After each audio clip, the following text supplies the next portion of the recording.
할렐루야. 오늘도 수요 예배 나오신 우리 성도님들 환영하고 축복합니다. 오늘 주일 이제 성찬식이 있습니다. 우리 청소년부도 따로 이렇게 준비를 하면서 묵상을 하는데요.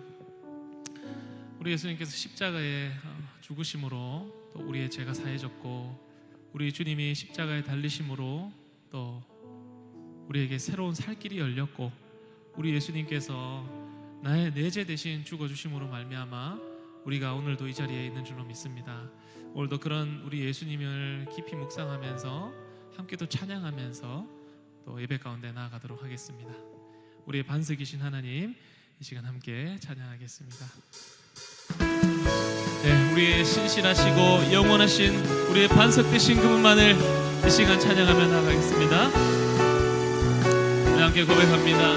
나의 반석이신 하나님, 나의 반석이신 하나님, 행하신 모든 것 완전하시니 나의 생명 되신 하나님, 내게 행하신 일 찬양합니다. 우리 다시 한 번 더 고백할까요? 나의 반석이신 하나님, 나의 반석이신 하나님, 행하신 모든 것 완전하시니 나의 생명 되신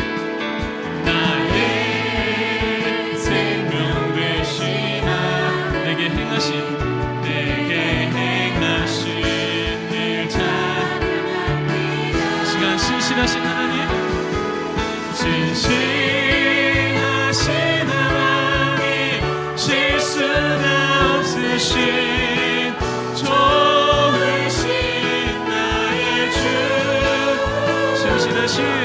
신실하신 하나님, 실수가 없으신 좋으신 나의, 이 시간 다시 한 번 더 고백합니다. 나의 반석이신 하나님, 행하신 모든 것 완전하시니 나의 생명 되신 하나님, 내게 행하신 일 찬양합니다. 신실하신 하나님, 신실하신 하나님, 실수가 없으신 아멘, 좋으신 나의 주, 신실하신 하나님, 실수가 없으신 좋으신 나, 우리 전심으로 신실하신 하나님, 신실하신 하나님, 실수가 없으신 좋으신 나의 주, 신실하신 하나님, 실수가 없으신 좋으신, 우리 마지막으로 신실하신 하나님 찬양합니다. 신실하신 하나님, 실수가 없으신 좋으신 나의 주, 신실하신 하나님, 실수가 없으신 좋으신 나의 주. 아멘. 신실하시고 좋으신 우리 하나님 믿으십니까? 아멘. 이 시간 그 하나님을 찬양합니다. 할렐루야. 아멘.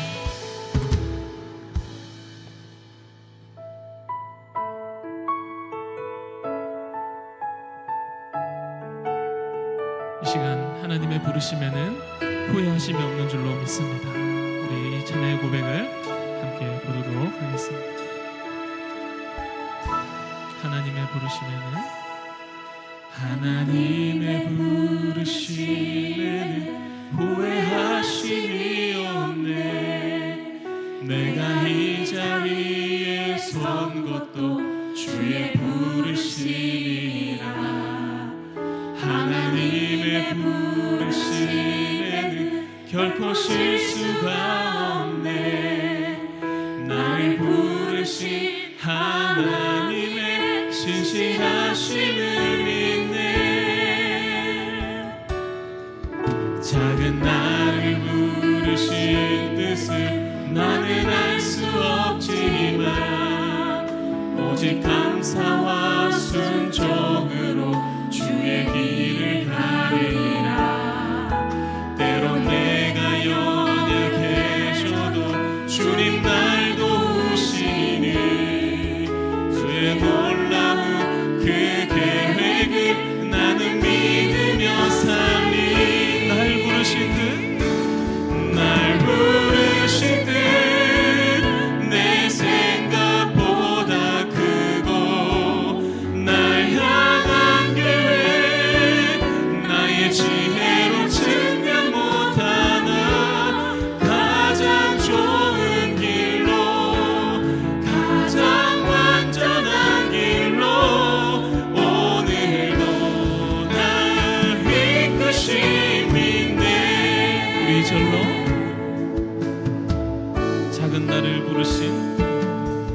작은 나를 부르신 뜻을 나는 알 수 없지만 오직 감사와 순종으로 주의 길을 가리라. 때론 내가 연약해져도 주님 날 도우시니 주의 놀라운 그 계획을 나는 믿으며 살리. 날 부르신 듯 내 생각보다 크고 날 향한 계획 나의 지혜로 증명 못하나 가장 좋은 길로 가장 완전한 길로 오늘도 날 부르신 듯 찬양합니다. 날 부르신 듯 내 생각보다 크고 날 향한 계획 나의 지혜로 증명 못하나 가장 좋은 길로 가장 완전한 길로 오늘도 다시 한 번 더 날 부르신 듯 내 생각보다 날 부르신 듯 내 생각보다 크고 날 향한 계획 나의 지혜로 증명 못하나 가장 좋은 길로 가장 완전한 길로 오늘도. 우리 함께 찬양합니다. 나는 믿습니다. 나는 믿네. 주의 능력으로 내 삶 새롭게 되리. 나는 믿네. 주의 능력으로 담대히 나가리라. 주와 함께 싸워 승리하리라. 날마다 믿음으로 나 살아가리. 내게 허락하신 시련을 통해 내게 허락하신 시련을 통해 나의 믿음 더욱 강하게 자라나고 험한 산과 골짜기 지나는 동안 주께 더 가까이 나를 이끄시네. 내가 겪는 시험이 어렵고 힘겨워도 내 주님보다 크지 않네. 내 앞에 바다가 갈라지지 않으면 주가 나로 바다 위에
우리 마지막으로 나는 믿습니다. 나는 믿네 주의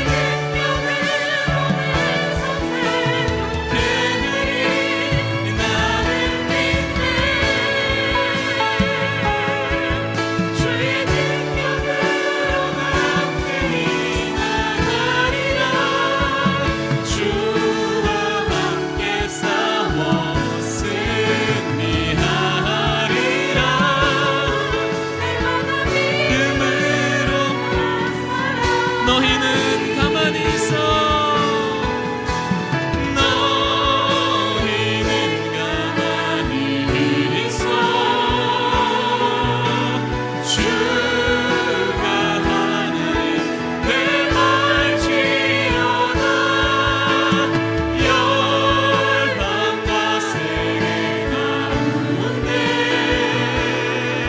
주가 높임을 사랑합니다 아버지. 사랑합니다 내 아버지 찬양합니다 내 온 맘 다하여 선포합니다 예수 그리스도 주님 오시는 길 다시 한 번 더 너희는 가만히 있어. 너희는 가만히 오직 오직 주가 하나님 되말지어다 열방과 세계 가운데 주가 높임을 사랑합니다 우리 아버지. 사랑합니다 내 아버지 찬양합니다 내 온 맘 다하여 선포합니다 예수 그리스도 주님 오시는 기다리며 이 시간 우리 함께 기도했으면 좋겠습니다. 주님만을 찬양합니다. 주님만이 나의 반석이요 주님만이 나를 새롭게 하십니다. 주님만이 우리의 피난처 되십니다. 이 시간 우리 주여 한번 간절히 부르고 예배를 위해서 이 시간 기도하겠습니다. 주여 사랑합니다. 하나님 아버지 이 시간 우리의 자녀과 우리의 생명과 우리의 소망과 우리의 이 시간 온전히 서가 우리와 함께 하시는 하나님 이 시간 예배가 함께 하시면서 우리 주여 우리 가운데 말씀하여 주시옵시고 주님으로 말미암아 새로운 우리의 삶이 열려서 우리 주여 우리 노래를 만들어 주시옵시고 인도하여 주시옵시고 온전히 하나님만을 찬양하는 모든 예수님으로 주시옵소서. 오 주님 감사합니다. 할렐루야. 주님만이 오직 주님만이 나의 반석이요 우리의 하나님이시고 우리의 믿음의 우리 삶을 고백하며 우리의 피난처가 되시는 고백합니다. 하나님으로 예배 가운데 말씀하여 주옵시고 기도와 말씀으로 우리를 인도하여 주시옵시고 이 세상을 향하여 당장에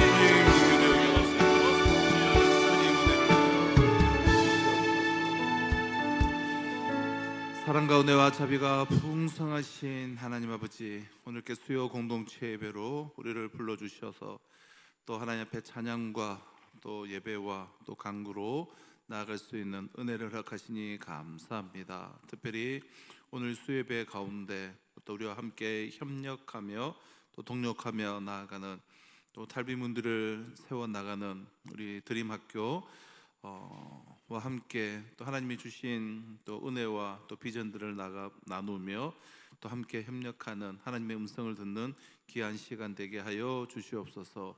바라올 것은 하나님 우리 산성교회가 하나님이 기뻐하시는 교회로 주와 복음을 위해서 쓰임받는 교회로 다음 세대를 일으켜서 하나님이 기뻐하시는 복음의 전초 기주로서의 귀한 사명을 감당케 하여 주시고 우리 모든 성도들 그리스도의 제자되어 변화되어 세상을 변화시키는 생명 공동체로서 귀한 사명 감당하며 행복한 교회, 하나님이 기뻐하시는 교회로 지어져 가기에 부족함이 없도록 역사하여 주시옵소서.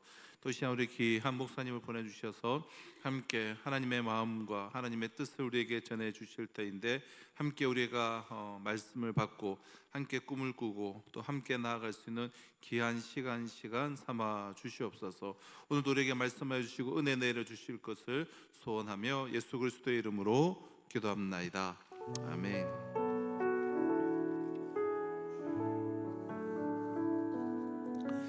이제 우리 수요 공동체배에 나오신 우리 모든 성도님들, 주님의 이름으로 환영하며 축복합니다. 오늘은 특별히 우리 교회가 후원 협력하는 우리가 이제 파송 단체와 파송 선교사가 있고요. 그다음에 우리가 파송에까지는 아니지만 그래도 우리가 온 마음으로 또 우리 협력하는 우리 여러 사역들이 있습니다. 그 중에 우리 드림학교, 우리 탈북자들을 세워나가는 그러한 학교인데요. 특별히 우리 교회에 뜻이 있는 우리 또 몇몇 분들께서 또 지속적으로 기도해 오시고 또 오랫동안 또 후원하는 가운데 우리 학교 측에서 또 우리 감사의 마음, 또 감사의 또 우리 패를 전달하기 위해서 내려오셨고요. 그리고 오늘 우리 이사장으로 섬기고 계신 우리 목사님께서 말씀을 전해 주실 텐데요. 먼저 거기 앞서서 말씀 듣기에 앞서서 우리 교장 선생님 나오셔서 우리 감사패 전달하는 시간을 잠시 갖도록 하겠습니다. 우리 성도들의 오랜 동안의 그 후원을 대표해서 우리 교회 대표해서 저랑 또 우리 변장로님, 변장로님 나오셔서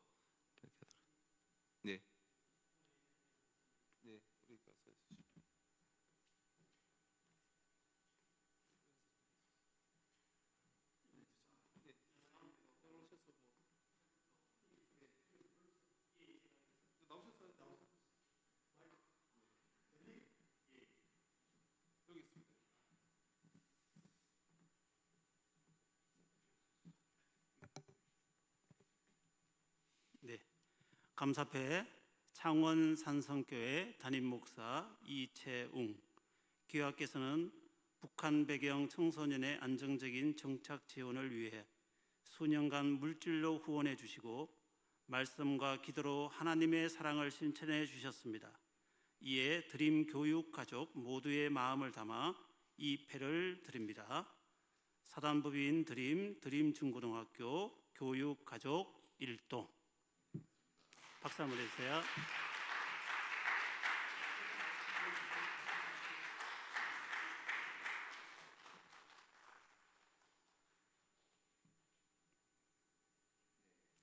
우리 수년간 또 후원해 주신 변종섭 장로님 나와주시면 되겠습니다.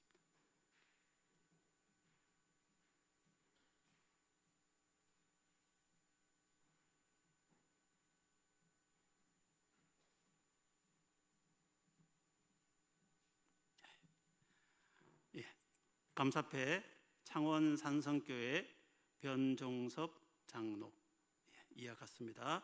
사단법인 드림학교 드림중고등학교 교육가족 1동.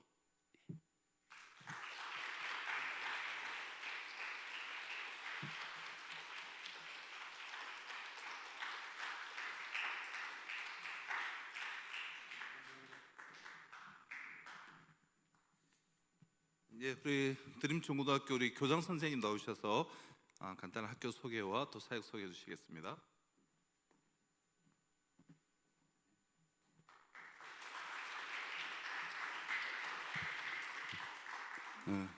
반갑습니다. 드림중고등학교 교장 이재윤입니다. 저희 학교를 위해서 항상 이렇게 기도와 후원해 주심에 너무 감사드립니다. 이 시간을 비롯해서 정말 그 학교에 대해서 간단하게 좀 소개를 좀 드리고 싶은데요.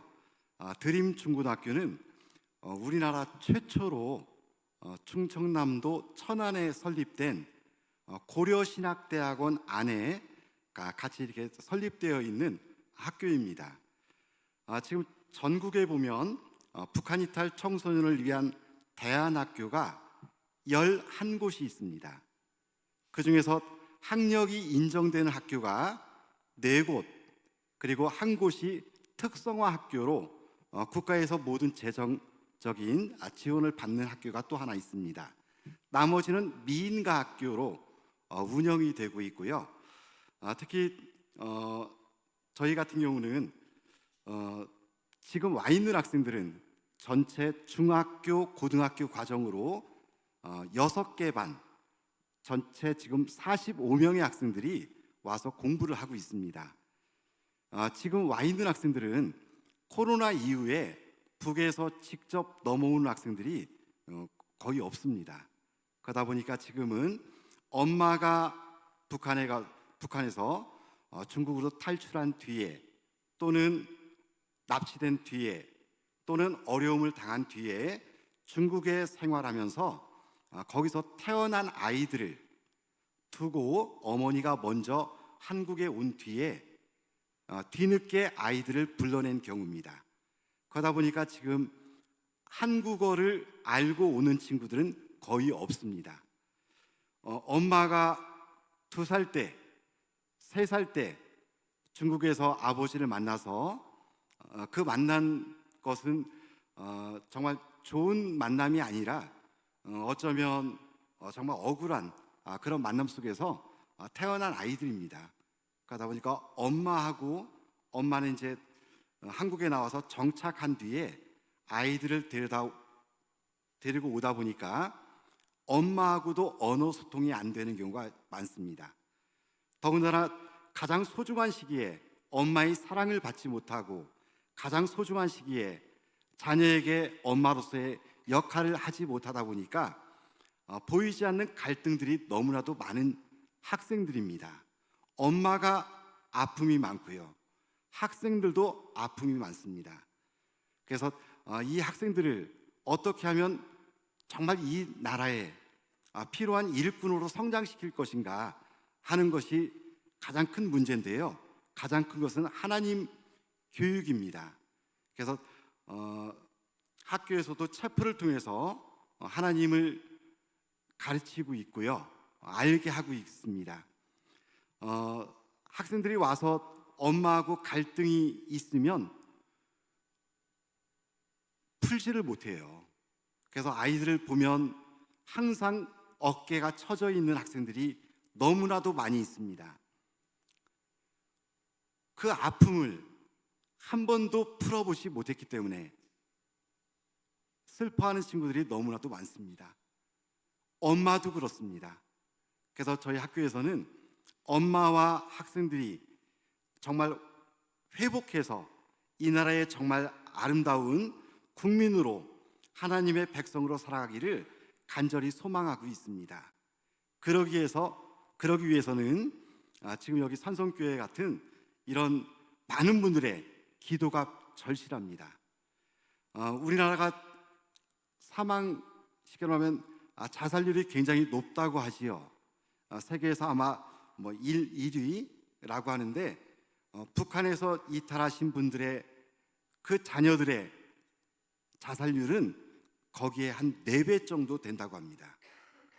그러니까 정말 그들을 보호하고 그들을 위해서 더 큰 관심과 그리고 기도가 필요하지 않나 이렇게 생각이 듭니다. 오늘 저는 여기를 참 잘 왔다고 생각합니다. 한 3시간 반, 4시간 정도 이렇게 걸렸는데 이렇게 기도의 동역자들을 이렇게 만나서 얼굴 뵙고 이렇게 인사 나눌 수 있어서 너무 감사합니다.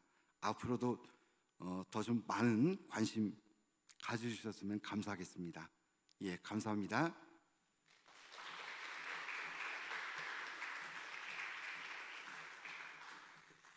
네, 이 시간 우리 오늘 함께하는 하나님 말씀 제가 봉독하겠습니다. 우리 누가복음 10장 25절로 37절 말씀입니다. 신약성경 누가복음 10장 25절로 37절 말씀 제가 봉독하도록 하겠습니다. 누가복음 10장 25절로 37절입니다.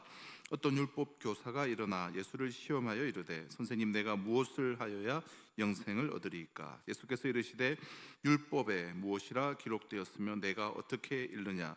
대답하여 이르되 내 마음을 다하며 목숨을 다하며 힘을 다하며 뜻을 다하여 주 너의 하나님을 사랑하고 또한 내 이웃을 내 자신같이 사랑하라 하였나이다. 예수께서 이르시되 내 대답이 옳도다. 이를 행하라. 그러면 살리라 하시니 그 사람이 자기를 옳게 보이려고 예수께 여짜오되 그러면 내 이웃이 누구니이까? 예수께서 대답하여 이르시되 어떤 사람이 예루살렘에서 여리고로 내려가다가 강도를 만나매 강도들이 그 옷을 벗기고 때려 거의 죽은 것을 버리고 갔더라. 마침 한 제사장이 그 길로 내려가다가 그를 보고 피하여 지나가고 또 이와 같이 한 레위인도 그곳에 이르러 그를 보고 피하여 지나가되 어떤 사마리아 사람은 여행하는 중 거기 이르러 그를 보고 불쌍히 여겨 가까이 가서 기름과 포도주를 그 상처에 붓고 싸매고 자기 짐승에 태워 주막으로 데리고 가서 돌보아 주니라. 그 이튿날 그가 주막 주인에게 데나리온 2를 내어주며 이르되 이 사람을 돌보아 주라. 비용이 더 들면 내가 돌아올 때에 갚으리라 하였으니 내 생각에는 이 세 사람 중에 누가 강도 만난 자의 이웃이 되겠느냐? 이르되 자비를 베푼 자니이다. 예수께서 이르시되 가서 너도 이와 같이 하라 하시니라. 아멘. 오늘 우리 천안에서 우리 또 교장 선생님과 또 우리 교무실장님 먼 발걸음 하셨는데요. 또 이 드림학기를 세울 때부터 초기에 또 지금까지 이사장으로 섬기고 계신 우리 목사님이 계십니다. 우리 고신대 우리 고려신학교 신학대학원 우리 구약학 교수로 계시다가 이 드림학교를 세우시는데 출발하는 때까지 역할을 하시다가 지금 이제 은퇴하시고 댁은 진영이고 가까이에 우리 칠원교회에 손양호 목사님 기념관이 있죠. 그 기념관 또 관장으로도 봉직하고 계시면서 우리 드림학교 이사장으로 계신 목사님이신데요. 이제 우리 이성구 목사님 나오셔서 이제 질문을 바꿀 때입니다 라는 말씀으로 하나님의 말씀 전해주시겠습니다.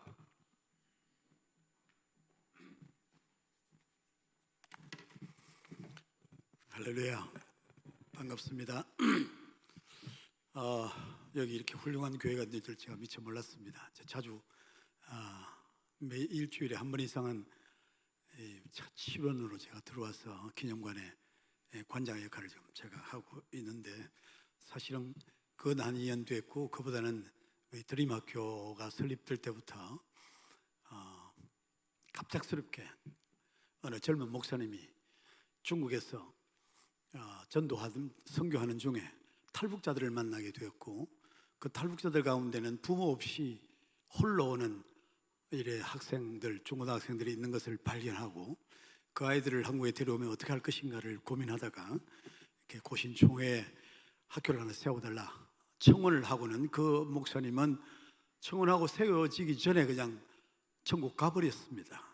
그래서 총회는 덜컥 그걸 받았는데 실행할 방법이 없는 상황 가운데서 제가 그때 신대원 교수로 있고 학생처장으로 있으면서 이걸 우리 신대원에서 해보자 그렇게 해서 반대를 무릅쓰고 시작했던 것이 23년이 되었습니다. 많은 교회, 많은 개인이 도와주셔서 많은 학생들을 정말 부모처럼 가정처럼 만들어서 기숙사 생활을 하면서 학생들을 길러서 지금까지 오게 됐는데 수많은 선생님들이 거쳐갔고 수많은 교회들이 도우고 했습니다마는 산성교회 같은 교회를 잘 보기가 어렵습니다. 우리 배정원 선생님이 우리 학교의 선생님으로 계십니다마는 또 부모님이 아주 특별한 관심을 가지고 계시고 그래서 교회각을 잘 받아서 너무 이렇게 함께 해주셔서 너무 감사하게 생각합니다. 그 감사한 마음을 표현할 길이 잘 없어가지고 그래서 뭔가 하나 만들어서 드리려고 우리끼리 하면 너무 섭섭해서 그래서 일부러 이렇게 교장 선생님 오시게 해서 이렇게 가진 시간을 가지게 되었습니다. 감사한 말씀을 드리고 오늘 잠시 말씀을 우리가 살펴보겠습니다. 사람이 사람됨은 어디에서 발견할 수 있는가? 인간이 인간됨을 어디서 찾을 수 있는가? 인간이 다른 짐승과 다른 면은 어디에 있는가? 인간을 만물의 영장이라 그렇게 부르는데 도대체 어떤 면에서 그러한 것인가? 우리가 질문해 볼 수 있습니다. 인간의 독특성을 여러 가지로 설명을 합니다. 인간은 불을 사용할 줄 아는 그런 존재다. 인간은 도구를 사용할 줄 아는 것이 인간의 특성이다. 인간을 인간 되게 한다. 인간은 언어를 사용할 수 있다, 뭐 그런 여러 가지 이야기를 합니다. 근데 저는 어떤 면에서 인간이 독특하며 인간이 이 지구에서 힘이 제일 센 것도 아니고 제일 오래 사는 것도 아니고 제일 빨리 달리는 것도 아니고 하는데도 불구하고 세상을 다스리는 그런 능력을 보이고 지구의 주인으로 살 수 있는가 하는 생각을 해보면서 인간의 독특성은 질문하는 능력에 있지 않는가 그런 생각을 합니다. 질문을 할 수 있는 것이 인간이 가진 독특합니다. 여러분, 일반 짐승들도 꽤 지능 지수가 높은 그런 짐승들이 있습니다. 사람 말귀도 알아듣고 훈련시키면 잘하는, 사람보다 훨씬 훈련시킨 대로 잘하는 짐승들도 있고 그래요. 인간이 어떤 면에서 독특한가? 인간은 있는 그대로를 그냥 받아들이는 것이 아니고 질문을 하는 존재입니다. 이게 뭡니까? 이게 왜 이런데요? 뭐 때문에 이런 것입니까? 어린아이들이 자라면서 질문을 시작합니다. 왜요? 왜요? 왜요? 뭘 시키면 애들이 곱게 가지를 않습니다.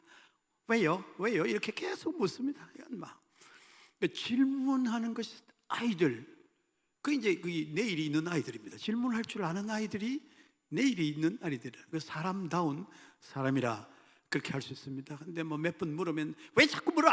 이렇게 나무라는 부모들은 진짜 어리석은 부모들입니다. 질문하는 아이들이 얼마나 고마운지를 생각해야 되고 얼마나 훌륭한 아이인지를 생각을 해야 된다 그 말입니다. 사람은 늘 선택의 기로에 서 있습니다. 무엇을 어떻게 언제 어떻게 해야 될 것인가 하는 것을 선택하며 사는 것이 인간입니다. 그렇기 때문에 선택하기 위해서는 질문을 할 수밖에 없는 것입니다. 이겁니까? 저겁니까? 이렇게 해야 됩니까? 저렇게 해야 됩니까? 물어야 하는 것입니다. 무엇을 입을까? 무엇을 먹을까? 질문해야 됩니다. 제가 이제 신학교 가서 전도사가 되니까요, 불편한 게 있어요. 불편한 게.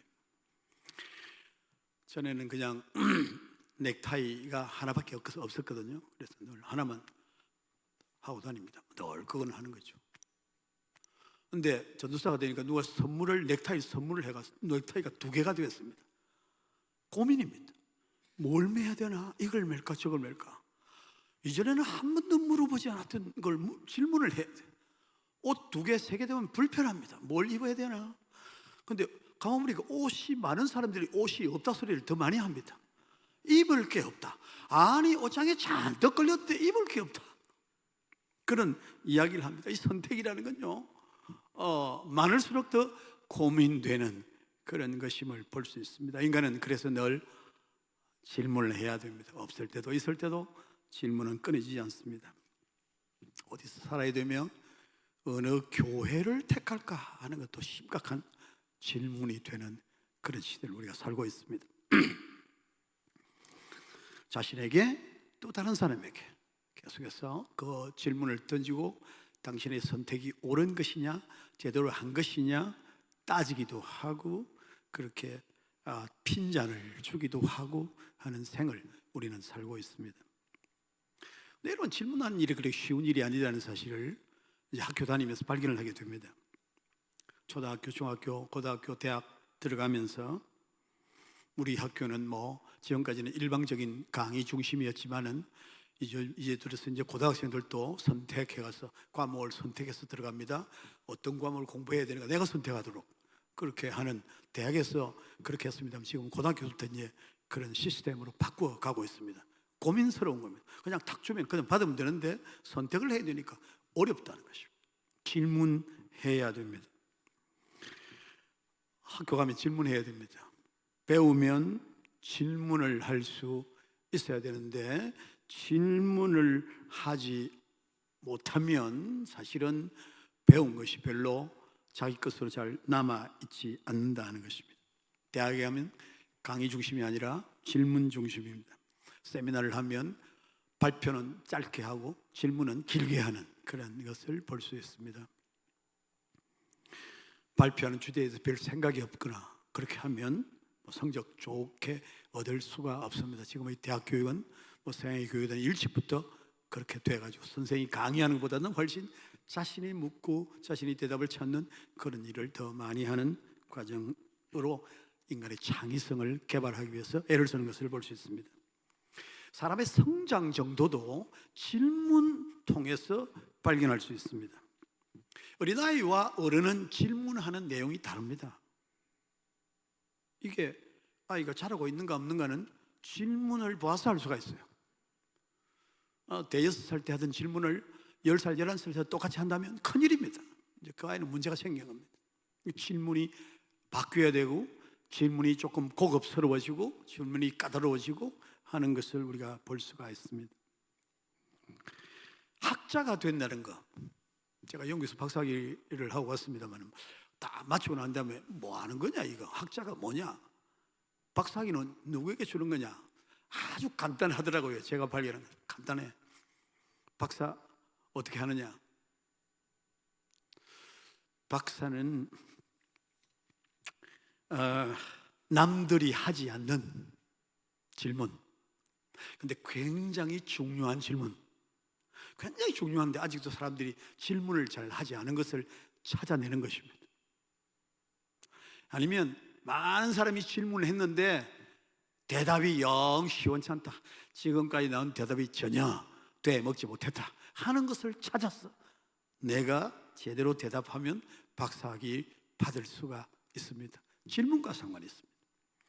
질문이 없는 사람은 전공 과목을 공부를 하면서 아무 질문이 안 생기는 사람은 절대 박사학위를 할 수가 없다 하는 것입니다. 이 질문이 굉장히 중요하다 하는 것입니다. 오늘 우리 본문은 누가복음 10장의 본문 오늘 25절부터는 예수님이 한 율법사가 예수님을 만나서 하는 질문으로 시작되는 것을 볼 수 있습니다. 어떤 율법 선생이, 율법 교사가 일어나, 그 말은 예수님께 가까이 와서 이 말이겠죠. 예수님 눈에 뜨이도록 해가지고 묻습니다. 예수를 시험하여 이르되, 예수님을 테스트하려 했다는 것입니다. 어떻게 테스트를 하느냐? 내가 무엇을 하여야 영생을 얻으리까? 지금 테스트하는 질문입니다. 유대인이 지금 예수님에게 테스트를 한다는 것입니다. 예수님은 갈릴리에서 나타나셔서 회오리 바람을 일으켰습니다. 나타나서 예수님께서 설교를 하고 강의를 하고 이렇게 사람들에게 말하기 시작하면서 엄청난 바람을 일으켰습니다. 많은 사람이 예수님을 찾아 나서게 되었습니다. 도시락 싸들고 예수님의 말을 듣겠다, 따라오는 사람, 달라붙는 사람이 점점 늘어나게 되었더랬습니다. 많은 사람이 그를 따르면서 예수님이 하시는 이야기를 들으면서 깜짝깜짝 놀랐습니다. 도대체 저 사람이 어디서 공부를 해가, 어디서 저런 지식을 쌓아서 어떻게 저렇게 말하는가, 어떻게 우리가 지금까지 성경을 들었지만은 저분은 저렇게 설교를 풍요롭게 뜻을 명확하게 우리에게 가르쳐 주는가, 그런 놀라운 감탄을 하게 만드는 그런 능력을 보여주었습니다. 그러니까 사람들이 점점 더 많이 따르게 된 것입니다. 이 소문이 유대 전체에 퍼지게 되니까, 특별히 이 율법 교사라 말한, 영어로 하면 lawyer 그렇게 표현을 했습니다. 법률가,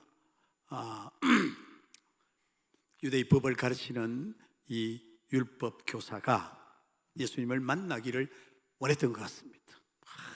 아주 구수하게, 아주 재미있게, 그리고 아주 설득력 있게 말씀을 전하시는, 유대의 어떤 선생들과 비교할 수 없는 그런 탁월한 그런 가르침을 주는 분의 이야기를 들으니까 한번 만나서 꼭 이야기를 좀 해야 되겠다, 이야기하겠다, 그보다는 한번 만나서 콧대를 한번 꺾어야 되겠다, 그런 생각을 한 것입니다.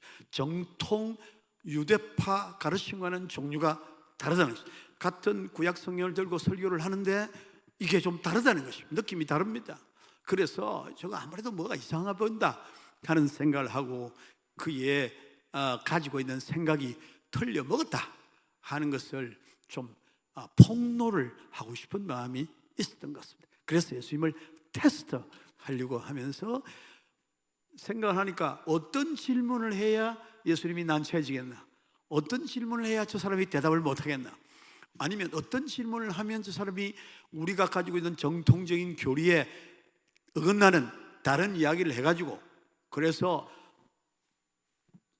비토를 당하도록 저 엉터리다 저 떼먹지 못했다 하고 날려버리도록 만들 수 있겠는가 이런 생각을 한 것 같습니다. 그래서 테스트하기 위해서 예수님 만나서 이야기해보고 싶은 그런 생각을 가지고 있었습니다.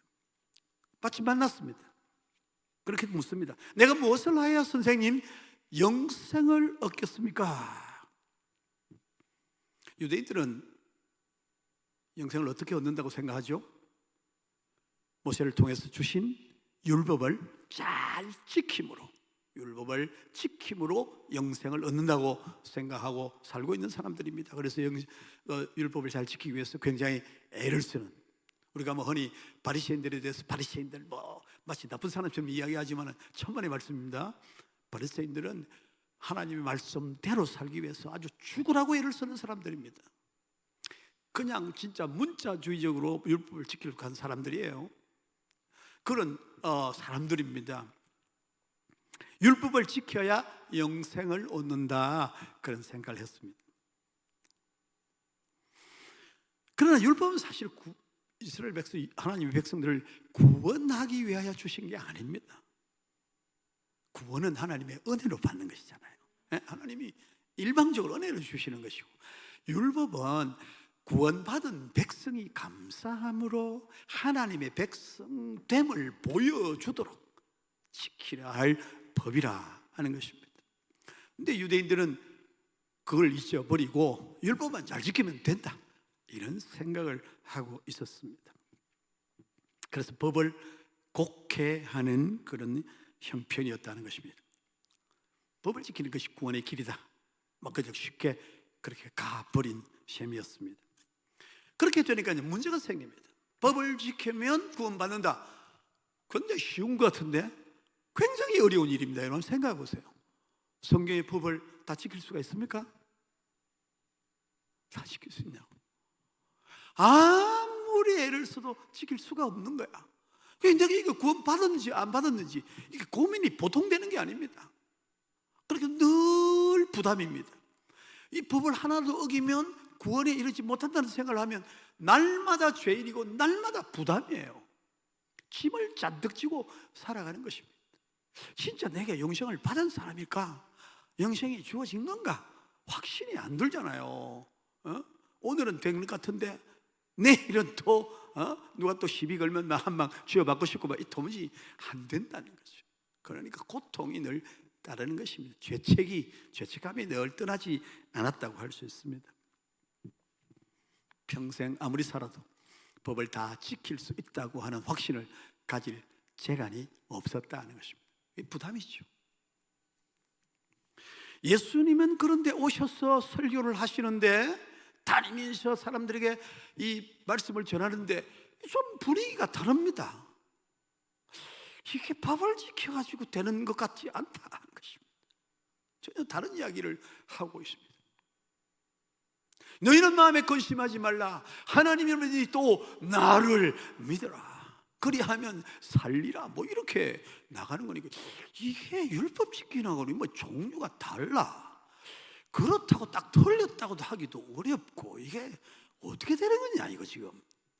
뭔가 저분이 하는 말이만 시원하고 쉽게 되는 것 같은데 그래가 되는 일인가?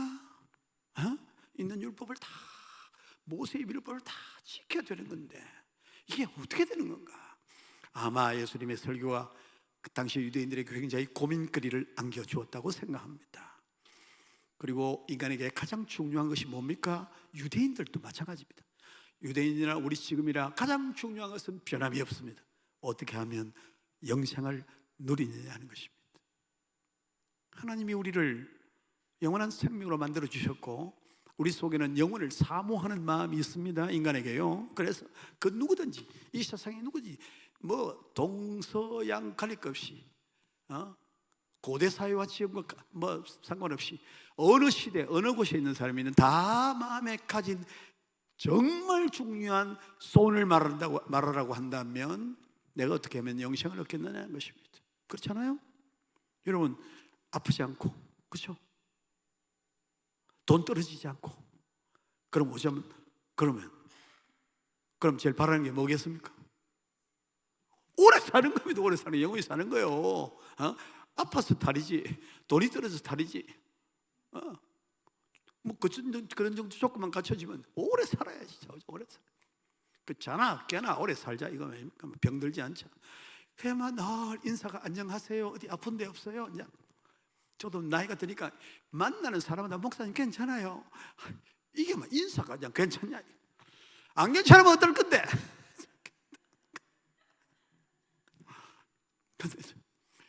그게 관심사입니다. 그러니까 뭐 밥만 먹고는 살 재간이 없어요. 요즘 밥 먹고 약 먹고 또 건강식품 먹고 또 운동하고 뭐 하여간 하는 건 내 살펴보면 그냥 살라고 하는 거 살라고. 죽지 않게 위해서 막 애를 막 아둥바둥 쓰고 있습니다. 사실이에요. 여러분, 우리가 건강하고 다른 뭐 불편한 게 없으면 소원은 한 가지, 오래 사는 것입니다. 아니, 하나님이 인간에게 영원을 사모하라는 마음을 주셨기 때문에 인간이 오래 살려고 하는 게 매우 정상이다 하는 것입니다. 그게 정상입니다. 잘못된 게 아니에요. 본래 하나님의 백성은 영원히 살도록 돼 있는 백성이에요. 죄로 말미암아 죽게 된 것이지 본래 죽도록 만들어진 존재가 아니에요. 그러니까 인간의 마음속에는 늘 오래 살아야 된다는 생각을 갖고 있는 거예요. 그게 잘못되거나 그게 믿음이 없는 게 아닙니다. 오래 사는 게 그 자연스러운 현상이고 하나님이 본래 그래 만들었다니까.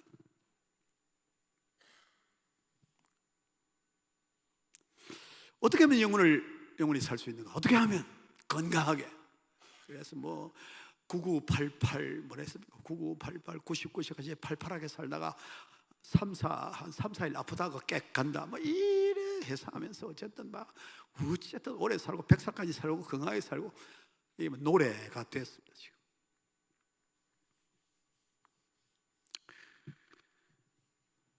질문, 이스라엘 백성도 질문했고 지금도 질문하고 가장 중요한 질문이고 질문에 대한 대답이 확실치 않은 그런 삶을 이스라엘 백성들이 그때 당시에 살고 있었습니다. 이 율법 선생이 가르치면서도 확실히 없었던 것 같습니다. 율법을 지키면 구원받는다, 그래가 되겠나? 그럴 수 있나? 그런 사람이 세상에 있나 이 말이요. 그러니까 늘 짐이 됐던 게 분명합니다. 그러니까 예수님께 이 질문을 던진 것입니다. 예수님 하시는 거 보면 살인, 간음, 살인은 죽여야 되고 간음은 정말 뭐 이래 해야 되는 건데 예수님 설교하면서 이럽니다. 라카라고 욕하는 사람마다 살인했다. 이야, 지금 율법 그거는 행편, 그건 극강 안 된다. 그보다 훨씬 강한 법을 주십니다. 안식일에 일하지 말라 이런데 안식일에 병을 고치는 거 그거 해보면 되겠습니까? 안식일에는 힘 들여서 걸어가면 안 됩니다. 여러분, 유대인들이 안식일을 지킬 때 어디까지 지킨 줄 압니까? 잉크, 펜에 잉크를 묻혀가지고 알파벳 글자 24개를 다 쓸 수 있을 만큼의 잉크를 들어서 움직이면 일이에요. A, B, C, D, E쯤 쓰다가 잉크가 떨어져야지 그게 되는 거지. 그보다 더 많은 잉크를 찍으면 일이라. 안식일에 갈 수 있는 거리도 딱 제한되어 있습니다. 이 이상 가면 안 되는 겁니다. 그런데 예수님은 안식일에 병자를 일어나라, 손을 펴라, 이 운동시키는 거예요. 가라. 저 안식일을 완전히 어기는 사람이죠. 저분은 안식일하고 아무 상관이 없는 것 같다. 이렇게 어떤 때는 굉장히 엄격한 법을 락하고 욕하는 거 해도 니는 막 욕하는 거면 해도 뭐 살인죄에 가깝다 이렇게 하시고 이렇게 마음으로 음욕을 품은 자마다 간음한 것이다. 이거는 속에 있는 생각까지 완전히 꿰뚫어 가지고 이거 어떻게 사나 이거 지금.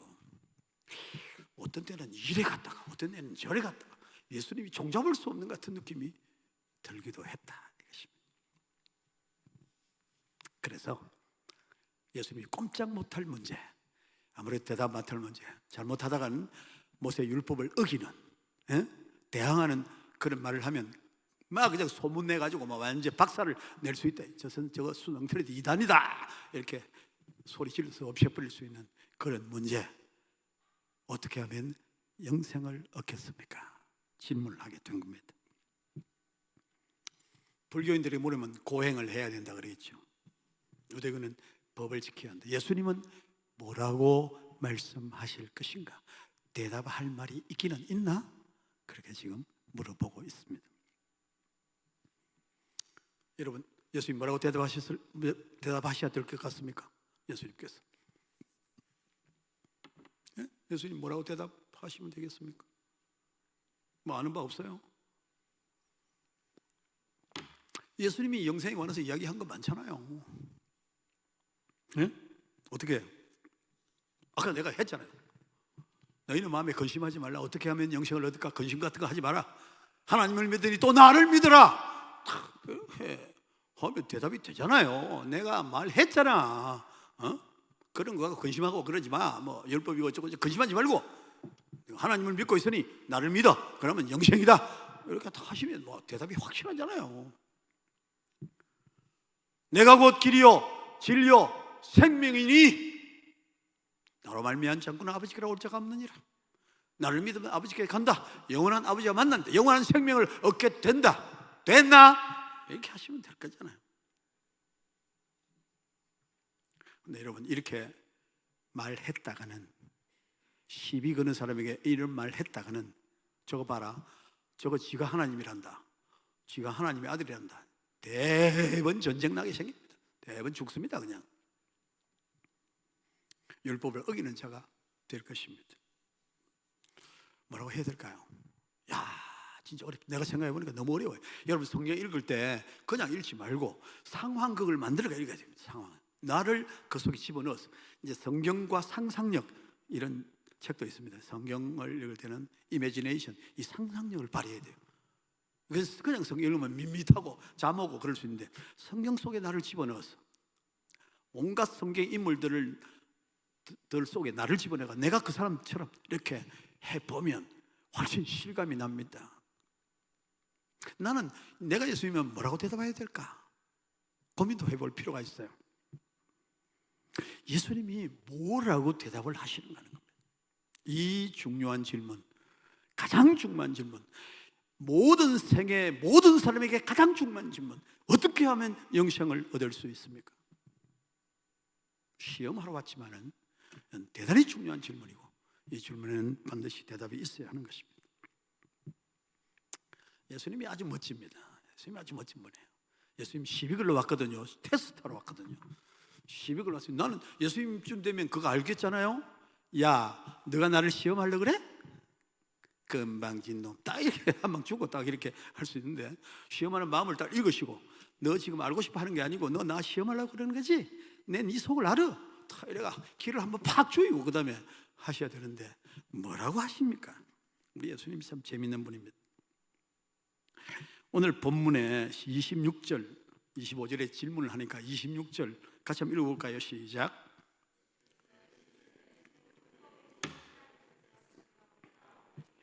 예, 율법에 무엇이라고 기록되었느냐? 1번 질문입니다. 율법에 뭐라고, 영생을 어떻게 하면 얻는다고 기록이 됐느냐? 질문을 받았는데 받은 분이 반문을 하는 것입니다. 네 알고 있는 거 아니냐? 네 알면서 왜 나한테 물어? 날 시험해 보려고? 네 알잖아. 네 실력 있는 거 알아. 율법에 뭐라고 기록됐지? 딱 묻습니다. 그러니까 이제 실력을 인정해 주는 거 아닙니까? 네 다 알고 있잖아. 네 율법 선생이잖아. 율법에 뭐라고 기록했는지 한번 이야기해 보지. 이렇게 예수님이 그렇게 말하면서, 여러분, 그렇게 끝이지 않고 어떻게 이야기합니까? 율법에 어떻게 기록되었으면 내가 어떻게 읽느냐, 벌써 이때부터요 기록과 해석의 문제가 나타나는 것을 볼 수 있습니다.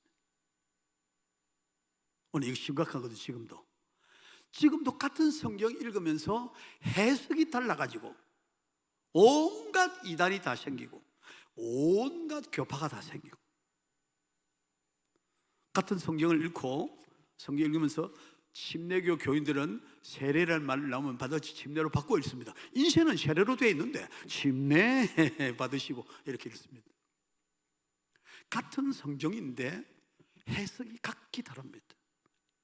여러분 뭐 여호와의 증인이 뭐니 하는 사람들 그냥 안 합니다. 다 성경 들고 합니다. 제가 여기서 공부할 때요, 여호와의 증인이 찾아왔는데 뭘까? 헬라어 성경 들고 찾아왔어요. 그거 갖고 공방을 벌이자고 찾아왔더라고요. 상당히 고급 이단들이 있습니다. 같은 성경 들고 다른 소리를 합니다.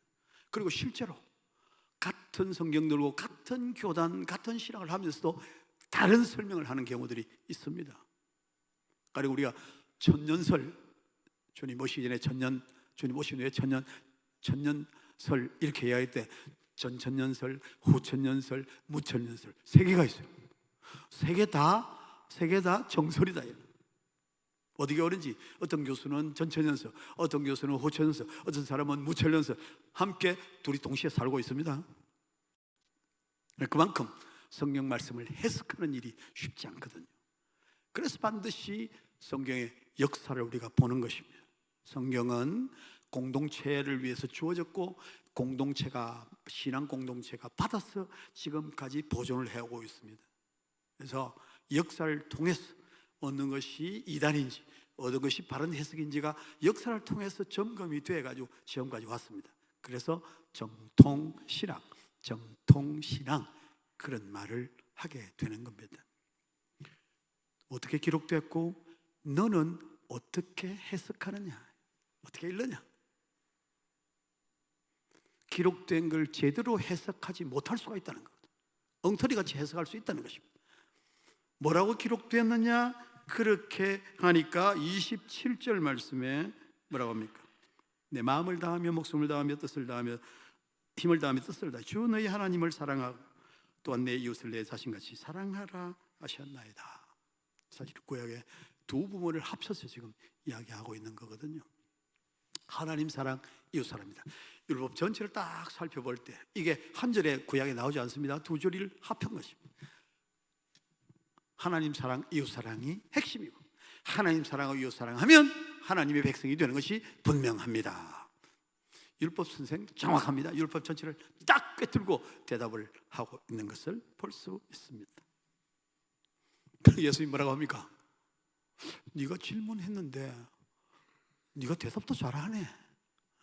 내 대답이 옳도다. 이를 행하라. 그리하면 살리라. 예수님은 아무 말씀 안 했습니다. 질문도 지가 하고 대답도 지가 하고 끝났습니다. 그래서 얼마나 여러분 한번 생각을 해봐요. 여러분이 율법 선생 교회에서 가르치는 오늘 같은 목사가 됐다고 생각하고 정통파 목사인데 이단같이 보이는 사람이 질문을 했는데 물어놓고 가만히 생각하는 게 자기가 묻고 자기가 대답하고 이게 뭐 하는 짓이고, 웃기게 안 됐습니까? 약간 좀 창피하지 않겠어요? 내가 아주 시험 해본다고 테스트 한다고 어려운 질문 골라가 딱 물었는데 자기는 가만히 있고 나보고 대답시키고 이게 뭐 하는 짓이냐 이런 생각 안 들겠냐고요. 그러니까 물러설 수가 없죠. 진짜 어렵게 만들려고 한 건데 이래 쉽게 대답을 하다니, 그것도 나를 이용해서 대답을 하다니, 이거 세상에 무슨 이런 창피할 일이 있냐 이것입니다. 그러니까 못 물러서죠. 그래서 질문합니다. 그러니까 29절에 보면요, 그 사람이 자기를 옳게 보이려고, 이거로 하면 to justify himself, 자기를 정당화시키기 위해서, 내가 질문한 게 어리석거나 쓸데없거나 빼먹지 않았거나 우둔한 질문이 아니었다 하는 것을 증명하기 위해, justify 하기 위해서 예수님께 두 번째 질문을 던집니다.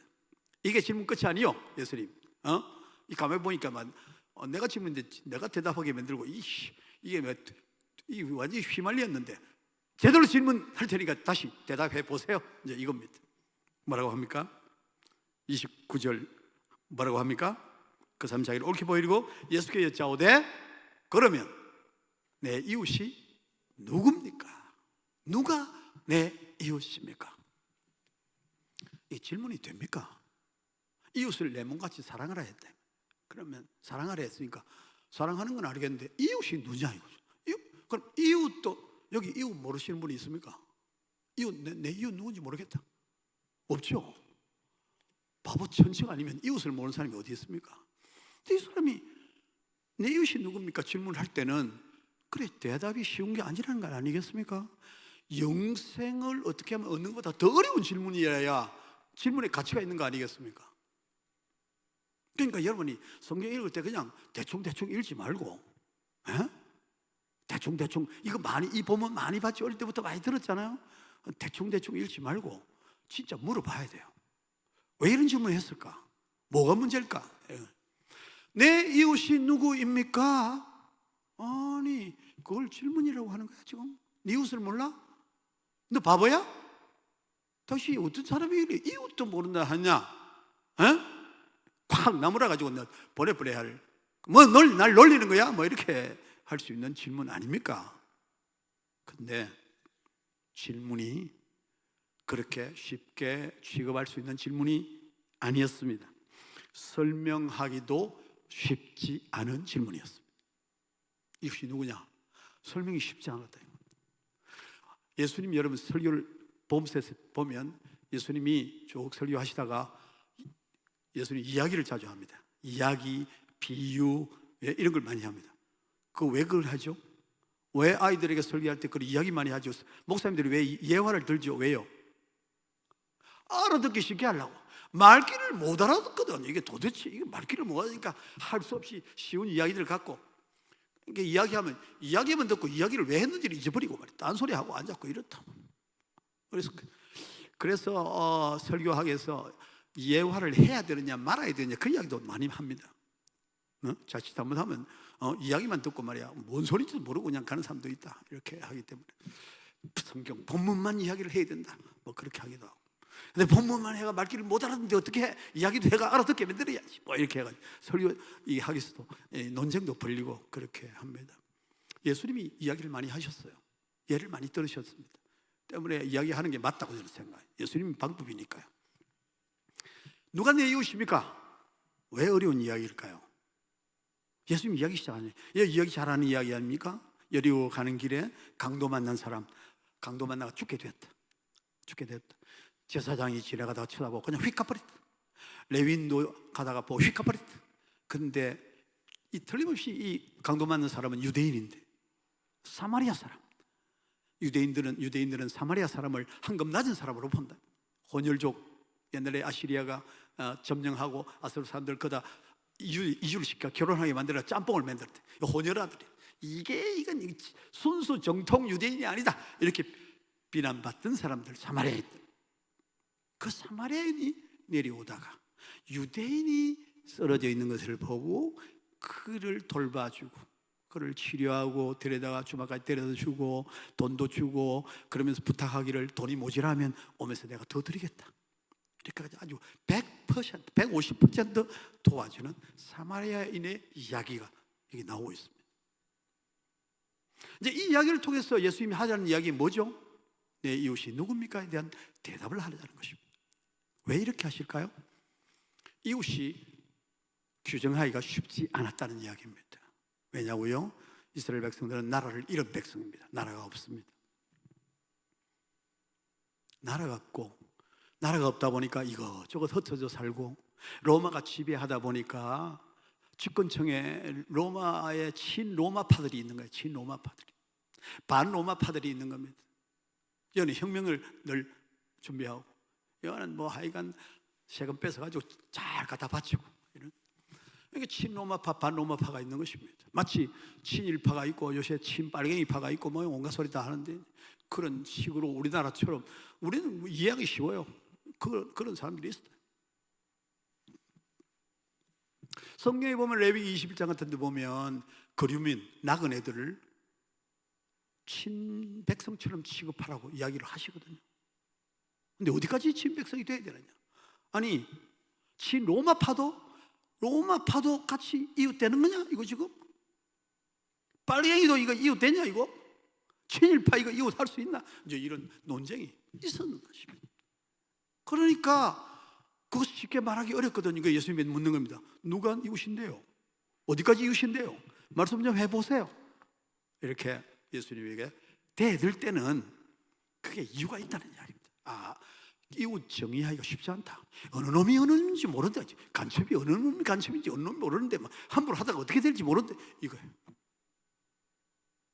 우리끼리 이야기하다가 그 알려주가 저쪽 로마 알려주면 내가 또 무슨 일 당할지 모르는 일이고 불평하다가 걸리면 안 되고 누가 이웃이냐 이것이 누가 이웃이냐 그렇게 질문을 하게 된 것입니다. 유대에는 파벌이 많이 있었잖아요. 바리새파, 열심당, 사두개인 뭐 곳곳 여러 종류의 사람들이 있었기 때문에 저것도 우리 파예요? 우리 편 될 수 있나? 이웃 되는 거예요?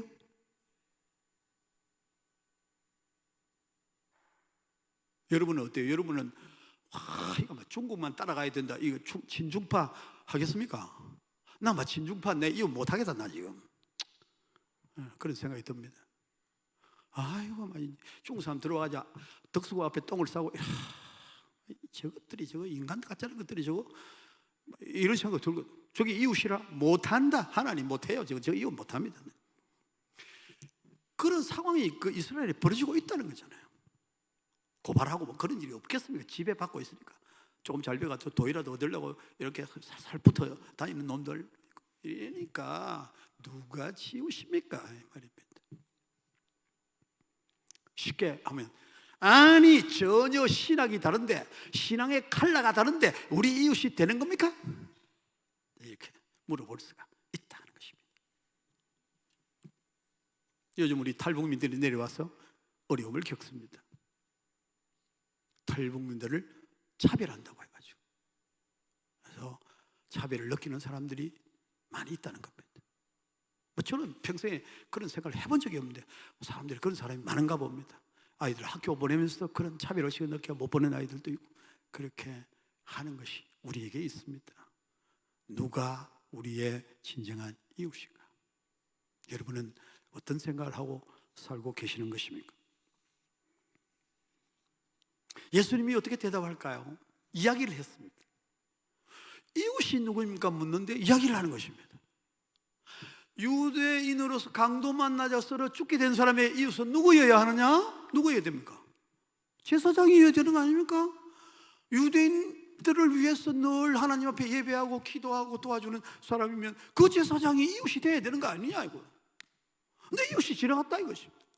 레위인 교회 성막에서 성전에서 늘 일하는 사람이니까 아니 그런 하나님 앞에 거룩하게 사는 사람들이 이웃이 되는 게 맞는 거 아닙니까?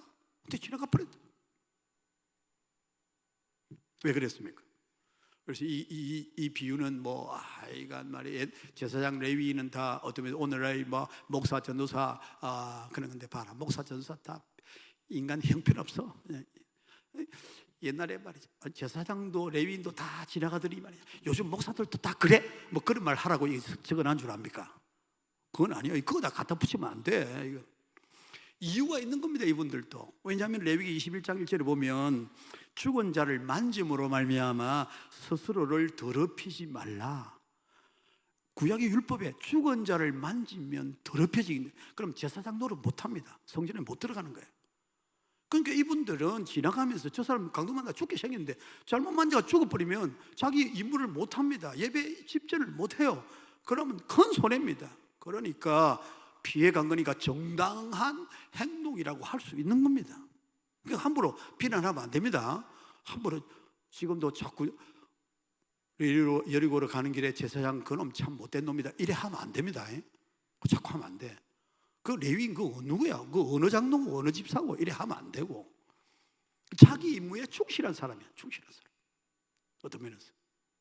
그런데 유대인들이 반겨주지 않는 사마리아 사람이 그를 챙기고 그를 돌봐주고 끝까지 살폈다. 그렇게 해서 이야기를 하시면서 여러분 예수님 뭐라고 하십니까? 같이 한번 이 본문을 읽어볼까요? 36절 말씀, 36절 말씀 한번 크게 같이 읽겠습니다. 시작.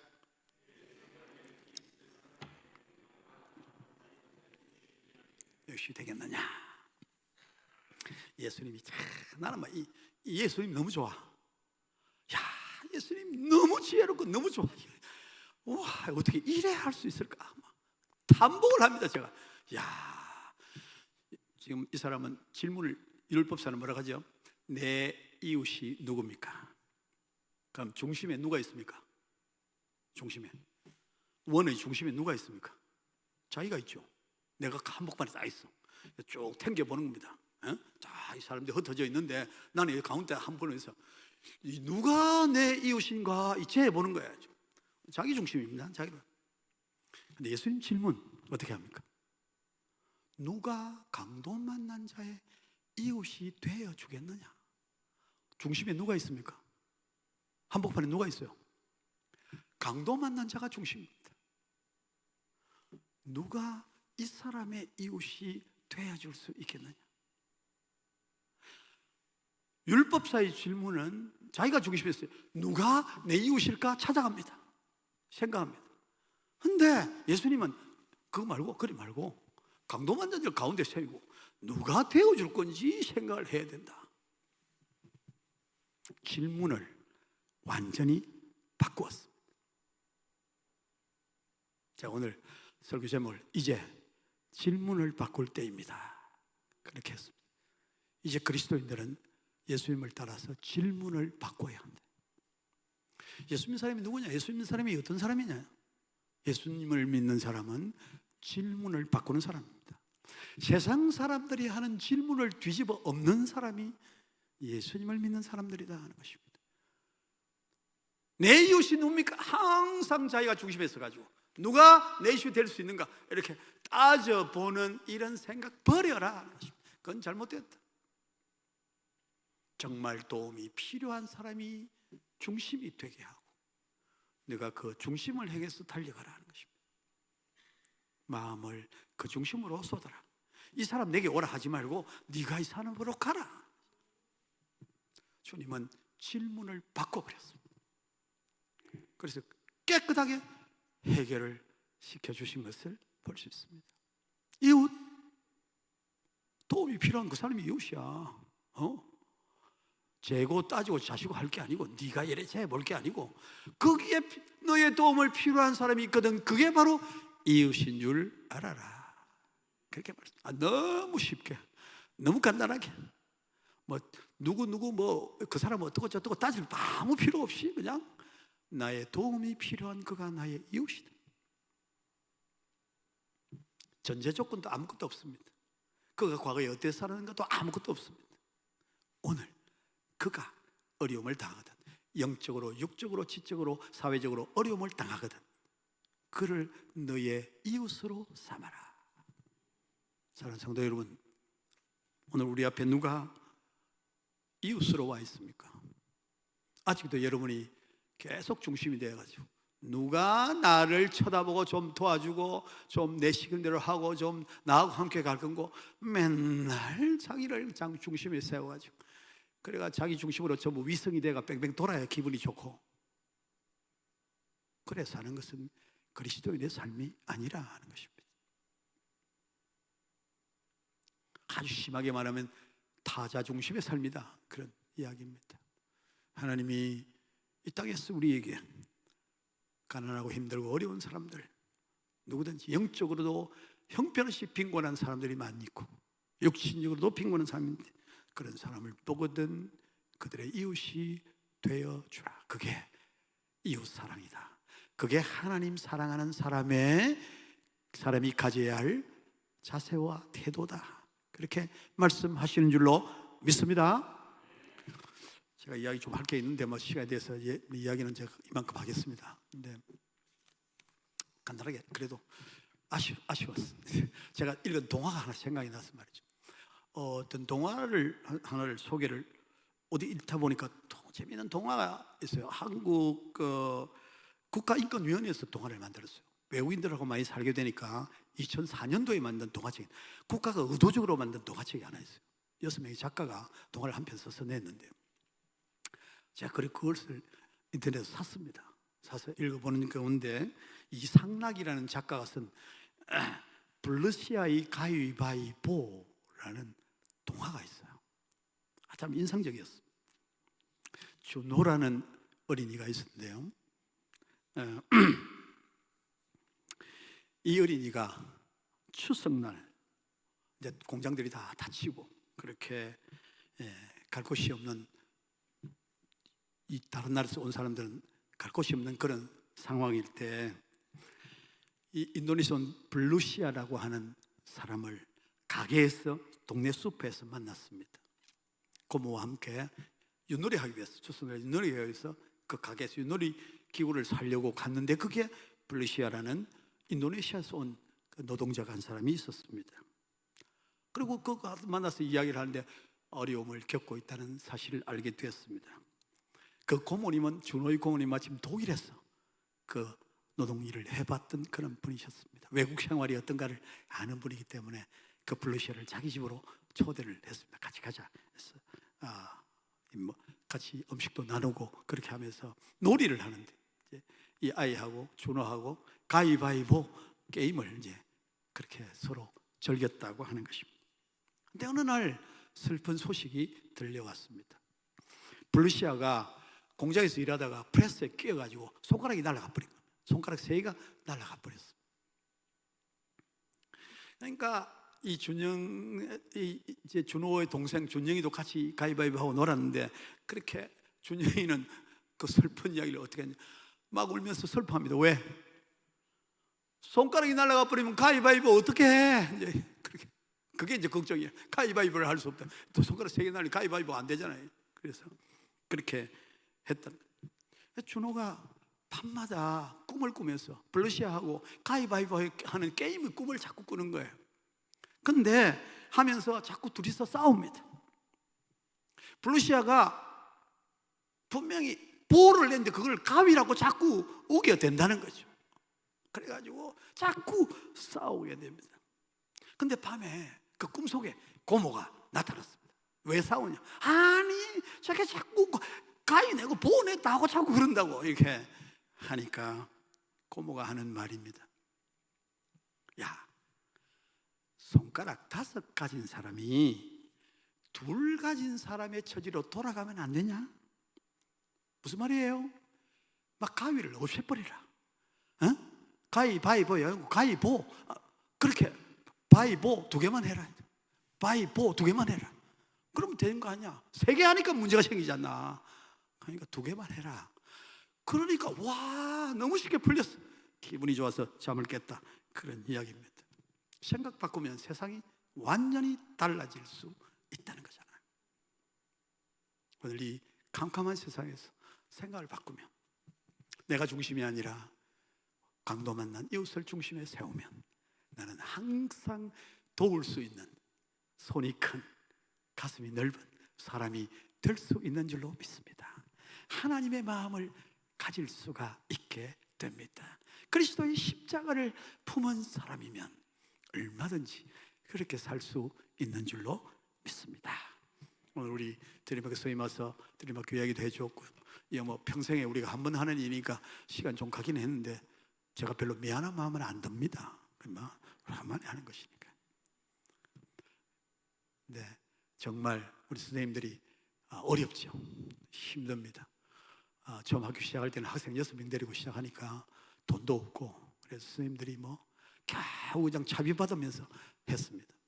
조금 더 줘도 23년 때인데 지금도 선생님들 월급을 보통 선생님 받는 70% 정도밖에 못 줍니다. 그래도 선생님들이 학교 선생님보다 훨씬 더 많은 일을 더 열심히, 아이들이 공부 정도가 문제가 아니고 그들의 삶 전체를 책임지면서 돌아보고 기도하고 그렇게 가슴 아파하고 그렇게 하면서 도와가고 있습니다. 아이들이 자라서 대학을 들어가는 걸 보면 얼마나 기쁜지 모릅니다. 금년에도 15명이 졸업을 하는데 벌써 11명은 이제 대학에 입학이 확정이 되는 그런, 아무것도 모르던, 한글도 모르는 아이들이 와가지고 대학까지 들어가게 되는 걸 보면 얼마나 보람찬지 모릅니다. 여러분들이 기도해 주시고 여러분들이 도와주셔서 일을 지금까지 계속할 수 있었습니다. 여러분들이 강도 맞는 자의 이웃이 되어 주셨습니다. 할렐루야. 감사합니다. 여러분들이 평생에 우리보다 어려운 이 아이들, 아이덴티티, 소위 말하는 자기 정체성이 없는 아이들입니다. 중국 아이도 아니고 북한 아이도 아니고 한국 아이도 아니고요. 네 어느 나라 아이야? 어떤 아이는 중국 아이다, 어떤 한국 아이다. 이게 지금 어딘지를 모르는 아이들입니다. 이런 아이들을 한국인으로 키웠어. 통일의 마중물로 얼마나 북한 주민들이 얼마나 어려움을 당했고, 여인들이 중국으로 와서 다 팔려가지고 그렇게 살았는지를 생생하게 보여주는 역사거든요. 이 통일의 마중물들 잘 키웠어. 통일한국을 이룰 때 어떻게 한국 교회를 통하여 사랑을 받았는지, 어떻게 예수님을 통해서 은혜를 입었는지를 말해주면 그들이 말하는 것이 설교하는 것보다 훨씬 더 큰 영향을 끼칠 수 있게 될 것입니다. 지금 탈북자들이 한국에 3만 4천 명, 5천 명 와 있고, 그중에 탈북민으로서 목사가 된 사람이 한 100명 정도 되고요. 탈북민 교회가 전국에 한 70개 정도 교회가 세워져 있습니다. 열심히 살고 있습니다. 문제도 일으키지만은 그러나 많은 사람들이 애를 쓰고 있고, 그렇게 한국 교회가 열심히 돕고 있습니다. 마침내 어떻게 영생을 얻게 되는지, 누가 이웃인지 주님이 주시는 말씀으로 확신을 가지고 정말 우리를 사랑하신 주님을 사랑하는 것이 영생을 얻는 길임을 똑똑하게 우리가 몸으로 보여주고 가르칠 수 있도록 그렇게 함께 살아갈 수 있기를 간절히 바랍니다. 하나님 아버지, 우리에게 주신 말씀 가슴에 새기게 하시고, 내 중심으로 살던 삶을 이제 질문 바꿔 강도 맞는 자를 중심으로 돌아보며 살아가는 십자가의 백성들이 되게 해 주시옵소서. 예수님의 이름으로 기도합니다. 아멘.